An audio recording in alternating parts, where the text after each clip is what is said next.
Habakuk 2 ayatnya yang ketiga, saudara. Yang sudah di sana, Habakuk 2 ayatnya yang ketiga, boleh bilang, aku diberkati Tuhan. Aku diberkati Tuhan. Sama-sama kita baca 3, ya. Sebab penglihatan itu masih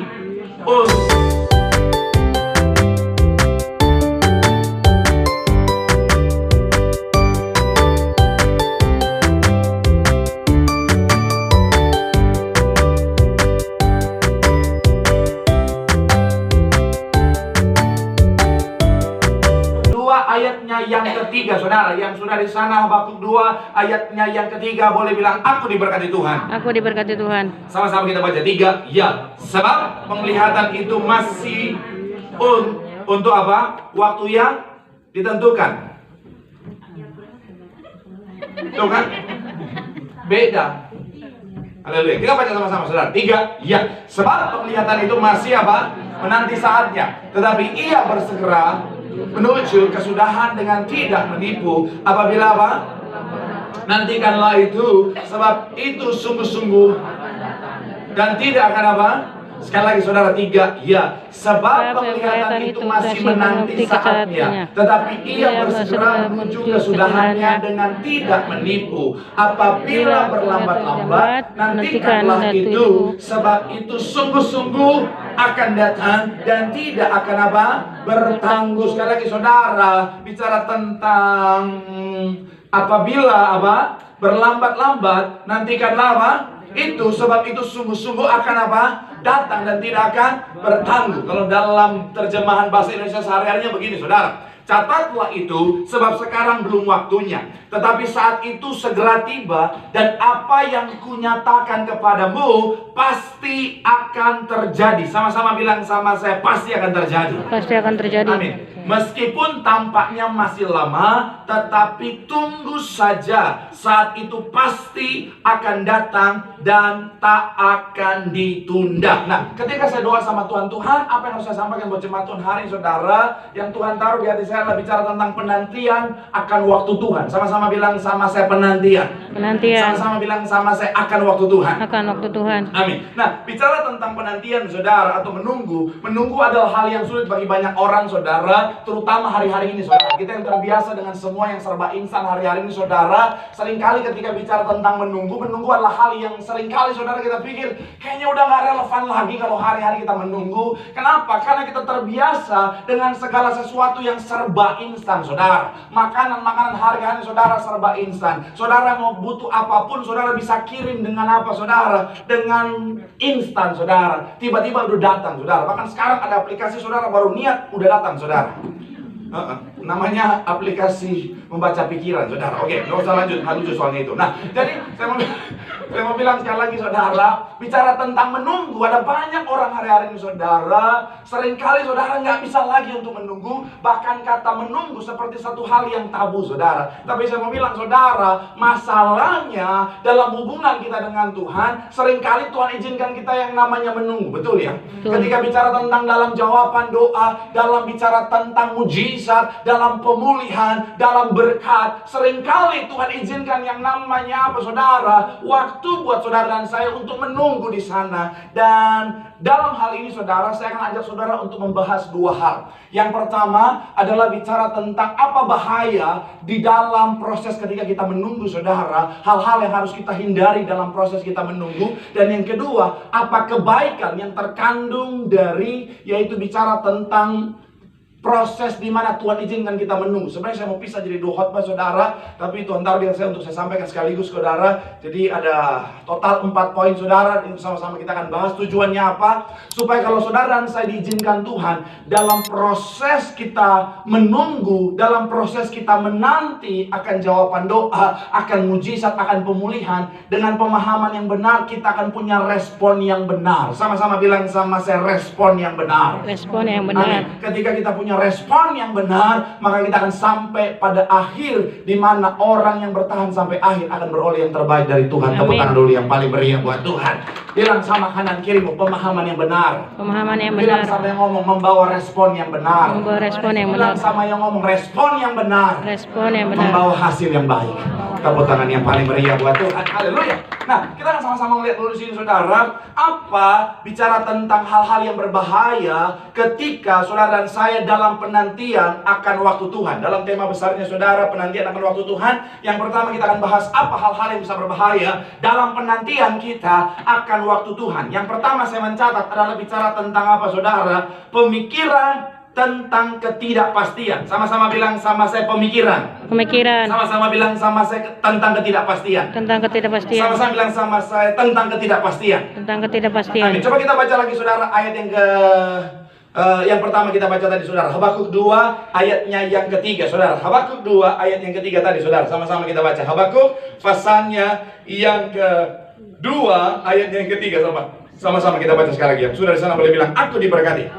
3 ya. Sebab tetapi ia apa? Segera menuju dengan tidak menipu. Perhatikan, apabila berlambat-lambat, nantikanlah itu, sebab itu sungguh-sungguh akan apa? Datang dan tidak akan apa? Sama-sama bilang sama saya sungguh-sungguh akan datang. Sungguh-sungguh akan datang. Sama-sama bilang sama saya pasti akan datang. Akan datang. Amin. Kita loncat ke Hosea. Hosea pasalnya yang ke-6 ayat yang ketiga, saudara. Hosea pasalnya yang ke-6 ayatnya yang ketiga. Halo terpuji nama Tuhan. Hosea 6 ayatnya yang ketiga. Yang sudah di sana boleh bilang aku diberkati. Aku diberkati. 3 ya. Marilah kita mengenal dan berusaha sungguh-sungguh mengenal Tuhan. Ia pasti muncul seperti fajar. Ia akan datang kepada kita seperti hujan akhir musim yang apa? Sekali lagi bagian awal dikatakan apa? Marilah kita mengenal dan berusaha sungguh-sungguh mengenal Tuhan. Sama-sama bilang sama saya mengenal Tuhan. Mengenal Tuhan. Dikatakan ia pasti muncul seperti apa? Sama-sama bilang sama saya dalam Tuhan ada kepastian. Dalam Tuhan ada kepastian. Amin. Nah, dalam kehidupan setiap kita, ketika Tuhan izinkan saudara dan saya dalam proses waiting roomnya kita, ketika kita menunggu berkat Tuhan, pemulihan Tuhan, mujizat Tuhan, jawaban doa, yang paling berbahaya yang pertama adalah apa? Pemikiran tentang ketidakpastian. Maksudnya apa saudara? Ada banyak orang Kristen kadang-kadang begini saudara. Di dalam proses penantiannya itu dia mulai meragukan Tuhan ini. Tuhan pasti jawab nggak sih doa saya? Tuhan pasti tolong nggak saya? Apakah mujizat ini pasti nggak sih dinyatakan dalam kehidupan saya? Apakah bicara tentang pemulihan pasti nggak sih jadi bagian saya? Dan saya mau bilang saudara, dalam keraguan itu akan pikiran dalam ketidakpastian itu, akhirnya ada banyak iman yang ngalamin kehancuran di sana. Dan ketiadaan iman bisa membuat kita tidak melihat mujizat berkat yang Tuhan sebenarnya sudah sediakan saudara. Saya mau bilang saudara, dalam Tuhan ada kepastian, katakan amin. Amin. Jadi dalam masa penantian kita, jangan sampai kita biarkan pikiran kita jadi liar sehingga muncul pikiran-pikiran bahwa apa? Hal-hal yang ketidakpastian. Oh Tuhan pasti nggak sih? Tuhan pasti. Saya mau bilang saudara, Tuhan pasti. Amin. Sama-sama bilang sama saya dalam Tuhan ada kepastian. Dalam Tuhan ada kepastian. Amin. Dalam Tuhan itu cuma dua hal saudara. Artinya begini saudara, Tuhan pasti kasih yang kita minta.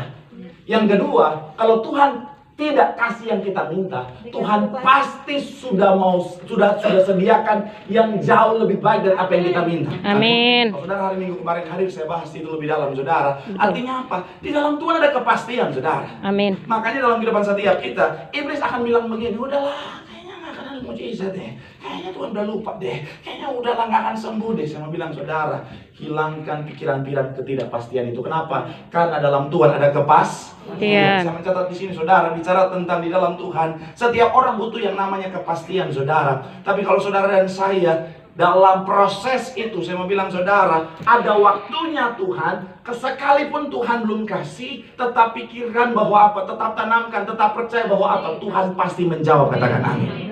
Memang kadang-kadang saudara proses Tuhan itu kadang-kadang lama saudara. Betul. Kita maunya cepat kan? Kita maunya kalau boleh Tuhan, aku doa sekarang langsung Tuhan jawab. Tadi ada bapak-bapak di Sumbawa, saudara, dia kesaksian sama saya, Pak Pendeta. Saya doa Tuhan langsung jawab, Pak Pendeta. Dalam masa susah saya bilang, Tuhan, hari ini Tuhan, aku pengen banget ngopi. Dia lagi nggak punya uang saudara, terus dia lagi pengen banget ngopi, katanya saudara. Ini kesaksian tadi pagi saudara, habis sarapan. Saya doa sama Tuhan, Tuhan, aku pengen banget ngopi Tuhan. Dalam nama Tuhan, tolong kasih saya kopi Tuhan, dalam nama Yesus. Begitu saya buka mata Pak Pen, dia bilang dia panggil saya Pak Pen. Mungkin dia pikir nama saya Pak Pendi kali saudara. Ya. Jadi Pak Pen, saya habis doa amin. Saya buka mata, ada orang di seberang jalan bilang begini, ngopi dulu. Wih, haleluya Pak Pendeta, Tuhan langsung jawab. Saya mau bilang saudara, kita kan maunya gitu ya. Kita mau kalau kita doa Tuhan langsung jawab. Tapi masalahnya Tuhan punya waktu yang terbaik. Amin. Dan dalam proses itulah saya mau bilang, sekalipun kita belum melihat jawaban doa, berkat, pemulihan, mujizat, kita harus tetap tanamkan dalam hati dan pikiran kita, Tuhan pasti sudah menyediakan. Amin. Kalau bicara tentang prosesnya Daud, kita bahas sekali minggu kemarin. Prosesnya Yusuf itu panjang-panjang, satu 13 tahun, satu 17 tahun. Tapi saya mau bilang saudara, ujung-ujungnya Tuhan nyatakan itu dalam kehidupan mereka. Jadi sekali lagi saya mau bilang saudara, sekalipun kau belum melihat, tanam ke dalam hati dan pikiran, Tuhan pasti menjawab. Sama-sama bilang sama saya, Tuhan pasti menjawab. Amin. Ada seorang ibu yang saya layani saudara, ibu luar biasa saudara. Kenapa saya bilang dia luar biasa? Karena dia sudah 17 tahun saudara, suaminya selingkuh, nggak sadar-sadar saudara. Bayangin 17 tahun saudara, itu kalau KPR udah lunas rumah plus 2 tahun saudara. Ini urusan itu kalau ada banyak orang di posisi itu saudara, mungkin ada banyak orang udah menyerah. Tapi hebatnya saudara, dia bilang begini, saya percaya Pak, suatu saat nanti Tuhan pasti pulihkan suami saya. Amin. Akhirnya apa saudara? Dalam penantian 17 tahun itu saudara, dia tetap hidup dalam Tuhan, dia melayani Tuhan, hidupnya jadi kesaksian banyak orang saudara, hidupnya terus diberkati Tuhan luar biasa. Kenapa? Karena pemikirannya tetaplah pemikiran yang benar, bahwa apa? Ada kepastian dalam Tuhan. Coba kalau sampai dia termakan dengan ketidakpastian, dia sudah tinggalkan Tuhan, dia sudah akhirnya kecewa, dia mungkin bisa lakukan hal-hal yang salah saudara. Tapi karena sekali lagi dia tetap percaya dalam Tuhan, ada kepastian, responnya jadi benar. Dan saya sangat percaya akan ada saatnya suaminya pasti dipulihkan Tuhan. Yang setuju boleh berikan tepuk tangan dulu yang paling meriah buat Tuhan. Sekali lagi saya mau bilang saudara, yuk, saya nggak tahu apa yang sementara saudara nantikan dalam Tuhan, tapi tetap percaya Tuhan pasti menyediakannya bagimu. Tepuk tangan yang paling meriah buat Tuhan. Bilang sama kanan kirimu, dalam Tuhan ada kepastian. Dalam Tuhan ada kepastian. Tepuk tangan yang paling meriah buat Tuhan. Haleluya. Yang kedua, apa bahaya saudara dalam proses saudara dan saya menantikan akan waktu Tuhan? Yang kedua adalah pikiran membanding-bandingkan. Sama-sama bilang sama saya, pikiran membanding-bandingkan. Pikiran membanding-bandingkan. Sama-sama bilang sama saya, membanding-bandingkan. Membanding-bandingkan. Amin. Ayatnya ini saudara bisa baca di rumah saudara, dalam Matius 20, saudara bisa catat dulu saudara, ayat 1 sampai ayat yang 16. Kalau saudara ingat baca di rumah, ayat 1 sampai 16, karena banyak jemaat Tuhan ya gitu loh, kalau udah pulang nggak ingat baca Alkitab saudara. Matius 20, 1 sampai 16, nanti saudara bisa baca di rumah. Ini apa? Ini penceritakan tentang perumpamaan tuan rumah yang menyewa pekerja untuk kebun anggurnya saudara. Dan kalau saudara masih ingat kisahnya, ini adalah bicara tentang ketika para pekerjanya, mereka bekerja di waktu yang berbeda-beda saudara, tapi hasilnya sama. Akhirnya apa saudara? Ada iri hati di sana saudara. Oh, kenapa kita waktunya berbeda tapi hasilnya sama dan lain sebagainya. Saya mau bilang saudara, yang paling bahaya yang kedua dalam proses penantian, ketika kita mulai ada pikiran membanding-bandingkan saudara. Pak Pendeta, saya udah duluan Tiberias daripada dia. Dia baru Tiberias pas Natal kemarin GBK. Sekarang jadi jemaat Tiberias. Saya masih di Ratu Plaza Pak Pendeta. Tuhan, itu jemaat lama banget dari Tawangan. Ada aura-aura Ratu Plaza di situ. Saya dari saya dari Ibu masih single. Saya sudah Tiberias Pak Pendeta. Saya tunggu mujizat, belum terima mujizat. Dia baru GBK kemarin. So terima mujizat Pak Pendeta. Bagaimana ya Pak Pendeta? Kok nggak adil Pak Pendeta? Saya mau bilang saudara, ini yang seringkali membahayakan kita saudara. Ketika saudara dan saya mulai membanding-bandingkan kita dengan orang lain saudara. Ingat baik, Tuhan punya waktunya masing-masing. Katakan amin. Ada banyak orang dalam penantian, ketika dia mulai banding-bandingkan, akhirnya apa? Mulai iri hati. Akhirnya apa saudara? Dia pikir udah ngapain lagi aku ke Tuhan tuh? Kayaknya Tuhan udah lupa sama saya. Buktinya sampai sekarang aku belum jawaban doa. Dia berdoa, Tuhan jawab. Kita enggak, Tuhan jawab. Tuhan udah lupa kayaknya sama saya. Akhirnya apa saudara? Dia tinggalkan Tuhan. Banyak nggak yang kayak gitu? Banyak saudara. Ada jemaat saudara, sekali lagi saudara gitu. Ketika sama-sama jemaat, yang satu diberkati, yang satu belum. Dia bilang sama Tuhan, Tuhan, kok gini Tuhan? Tuhan, kok nggak adil Tuhan? Ya udahlah, ngapain aku ke Tuhan? Saya mau bilang sekali lagi saudara, jangan banding-bandingkan, jangan iri, karena Tuhan tahu kapan waktu yang terbaik bagi kita. Amin. Proses orang, kesiapan orang itu beda-beda saudara. Betul. Tugas kita gini, kalau sudah waktunya kita, pasti Tuhan kasih. Amin. Tapi kalau belum, udah sabar aja. Bapa yang baik tahu kapan waktu yang terbaik. Amin. Hari Minggu kemarin saya sempat kasih analogi saudara. Anak saya kalau mau minta mobil saudara. Anak baru 2 tahun saudara minta mobil. Tapi aku mau nyetir mobil.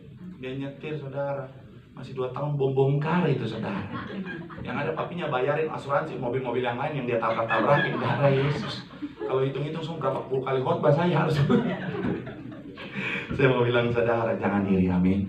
Tetap percaya bahwa apa saudara?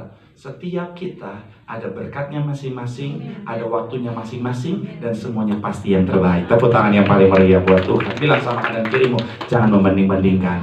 Bilang sama yang ngomong, kita punya waktu yang masing-masing. Tepuk tangan yang paling meriah buat Tuhan. Yang selanjutnya saudara, yang selanjutnya, apa kebaikan yang terkandung dalam penantian akan waktu Tuhan, saudara? Yang pertama, kebaikan yang terkandung dalam penantian akan waktu Tuhan, yang pertama adalah karakter yang lebih kuat. Sama-sama bilang sama saya, karakter yang lebih kuat. Karakter yang lebih kuat. Amin. Sambil musik boleh siap-siap, saudara. Karakter yang lebih kuat. Yakobus 1 ayat 12. Sama-sama kita baca. Yakobus 1 ayatnya yang ke-12. Yang sudah di sana boleh bilang, aku diberkati. 3, ya. Berbahagialah. Bertahan dalam pencobaan sebab apabila ia sudah tahan uji, ia menerima mahkota kehidupan pada. Ketahuan modal layar semua ya. Layar belum muncul langsung diam, bingung semua.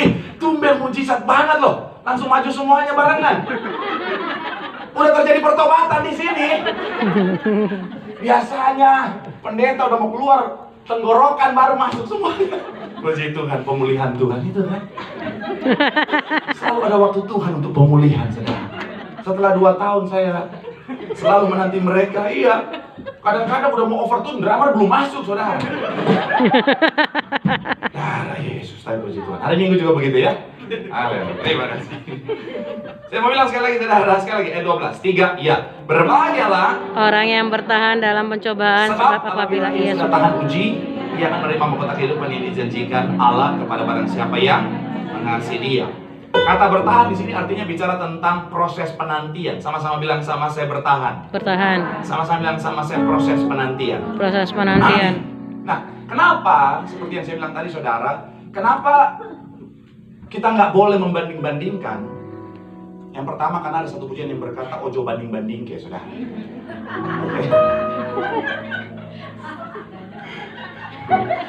Okay. Bisa begitu. Itu album mereka yang terbaru, saudara. Sudah beredar. Sudah beredar di pasar dan pengedarnya sudah ketangkap, saudara. Kenapa nggak boleh membanding-bandingkan? Karena setiap kita punya prosesnya masing-masing, saudara. Dan kenapa seringkali bicara tentang Tuhan, izinkan kadang-kadang proses kita lebih lama? Karena Tuhan kadang-kadang mau karakter kita itu terbentuk jauh lebih baik, saudara. Karena kan bicara tentang karakter ini ya, semakin lama proses, semakin terbentuk karakter itu, saudara. Semakin jauh lebih baik karakter itu terbentuk, saudara. Betul, amin. Makanya kalau saudara memperhatikan misalnya, mohon maaf,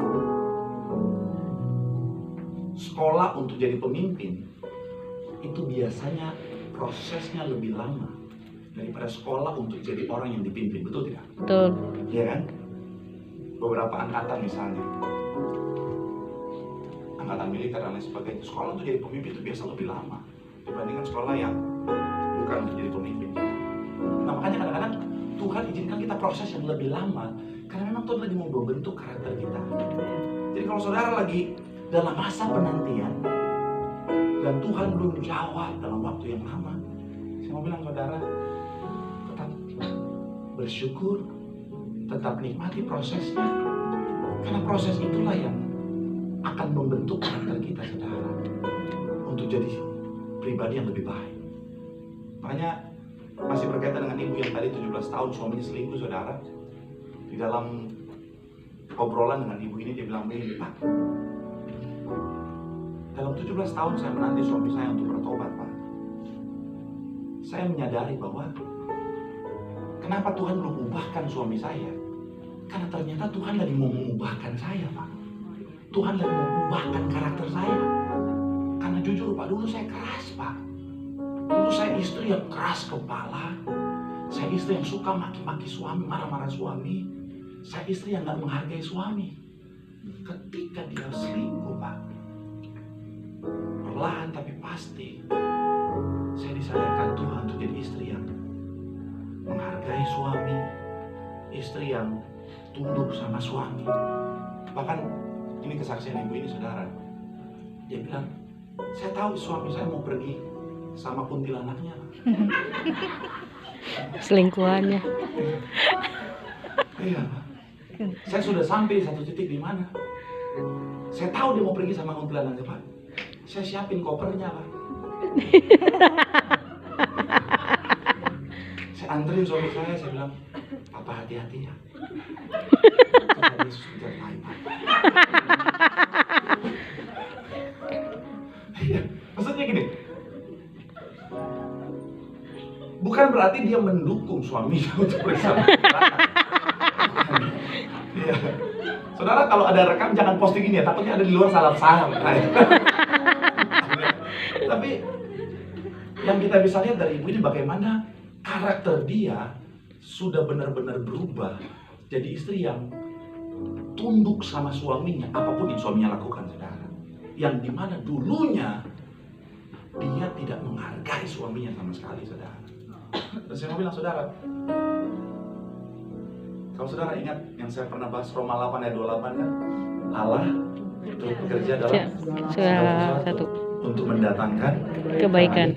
Ada banyak orang cuma fokus di ayat itu, saudara, padahal kuncinya di ayat 29. Coba Roma 8 ayat 29 dikatakan, ayat yang ke-29 dikatakan, Roma 8 ayat yang ke-29, setelah Allah turut bekerja dalam segala sesuatu di 28-nya, saudara, untuk mendatangkan kebaikan dalam kehidupan setiap kita.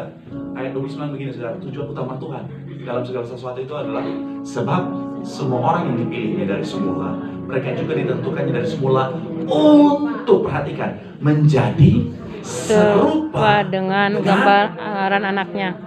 Apa yang serupa dengan gambaran anaknya? Fisik kah?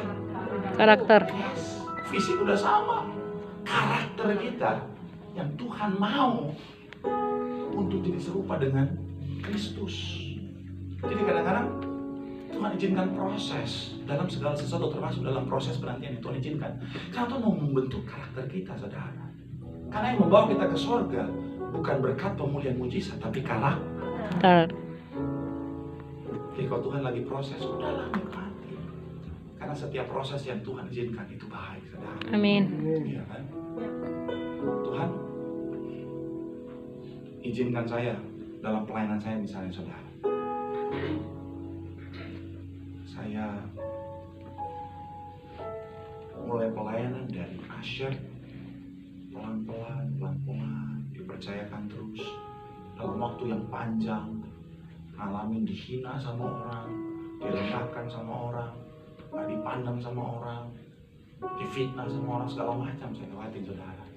Kemudian saya boleh sampai di sini sudah dia seorang hamba Tuhan. Nah, ketika saya ada di posisi sebagai seorang hamba Tuhan, saya dengan segala terang hati, saya hampir sulit untuk mau sombong, saudara. Kenapa? Karena karakter saya sudah dibentuk. Saya tahu dari mana saya berasal, saudara. Kalau saya misalnya datang dari Manado langsung jadi pendeta, khotbah di depan jemaat yang begitu banyak, dipercayakan gembala sidang, bisa jadi sombong saya, saudara. Musik belum masuk langsung, baik. Iya kan? Bisa begitu kan? Usur, salibkan mereka, bisa begitu. Iya kan? Cuman karena saya dari bawah, saya bisa mengerti. Mereka juga setelah main musik capek kan, butuh ngopi, butuh makan. Iya kan? Jadi kalaupun mereka jalan pelan, beban hidupnya banyak, saya mati. Dan saya tanya, udah 2 tahun pernah saya marah-marah? Enggak. Paling saya singgung di khotbah. Iya. Tapi puji Tuhan setelah 2 tahun sadar juga hari ini, puji Tuhan. Iya kan? Tapi berkat apa, saudara? Proses yang akhirnya apa? Membentuk karakter saya. Maka sekarang saya bilang, saudara, kalau Tuhan lagi izinkan proses penantian, semakin lama proses, semakin baik. Semakin lama proses, semakin tajam karaktermu. Dan saya mau bilang saudara, semakin baik, semakin tajam karaktermu, semakin berkat besar yang Tuhan sediakan buatmu. Tepuk tangan yang paling meriah buat Tuhan. Bilang sama anak kita, proses itu baik untuk membentuk karakter kita. Tepuk tangan yang paling meriah buat Tuhan. Yang terakhir saudara. Apa kebaikan yang terkandung di dalam penantian akan waktu Tuhan adalah hubungan yang lebih erat dengan Tuhan. Sama-sama bilang sama saya, hubungan. Yohanes 3:16. Yohanes 3 ayatnya yang ke-16 dikatakan apa saudara? Karena begitu besar. Oh, masih butuh juga. Udah hafal semua tuh. Kalau belum hafal juga keterlaluan darah Yesus. Karena begitu besar kasih Allah dunia ini sehingga apa? Mengaruniakannya anaknya yang tunggal supaya setiap orang yang percaya kepadanya tidak binasa akan melainkan beroleh hidup yang kekal. Manusia dulu hubungannya jauh dari Tuhan karena dosa. Tuhan datang ke dunia, mati di atas kayu salib supaya tema yang kedua, akan bahas minggu depan. Saya percaya saudara dan saya sudah punya pemahaman yang benar. Apapun penantian yang sementara Tuhan izinkan di depan saudara, saudara akan punya respon yang benar. Respon yang benar akan membawa pada apa yang Tuhan sudah sediakan yang terbaik. Kita tepuk tangan sekali lagi yang paling meriah buat Tuhan. Yang diberkati boleh lambaikan tanganmu. Tepuk tangan sorak-sorai yang paling meriah buat Tuhan. Di hadapan Tuhan, firman Tuhan mengatakan setiap kita dalam hubungan kita dengan Tuhan, seringkali Tuhan bisa izinkan kita dalam masa penantian. Yang harus kita waspadai dalam masa penantian, yang pertama adalah pikiran tentang ketidakpastian. Tanamkan dalam hati dan pikiranmu, di dalam Tuhan selalu ada kepastian. Dan yang kedua, hati-hati dengan pikiran yang suka membanding-bandingkan. Tuhan tahu Tuhanmu, Tuhan tahu kapan waktu yang terbaik untuk menjawab doamu. Selanjutnya, apa kebaikan di balik masa penantian kita yang Tuhan izinkan? Yang pertama adalah Tuhan ingin membentuk karakter kita untuk punya karakter yang lebih kuat, karakter yang lebih baik, untuk siap terima berkat Tuhan. Dan yang terakhir, karena Tuhan mau kita punya hubungan yang erat dengan Tuhan. Jangan pernah jauh dari Tuhan, tetap melekat sama Tuhan. Karena hanya Tuhanlah yang akan membawa kita pada keselamatan yang sudah Dia sediakan. Sambil langkah tanganmu di hadapan Tuhan.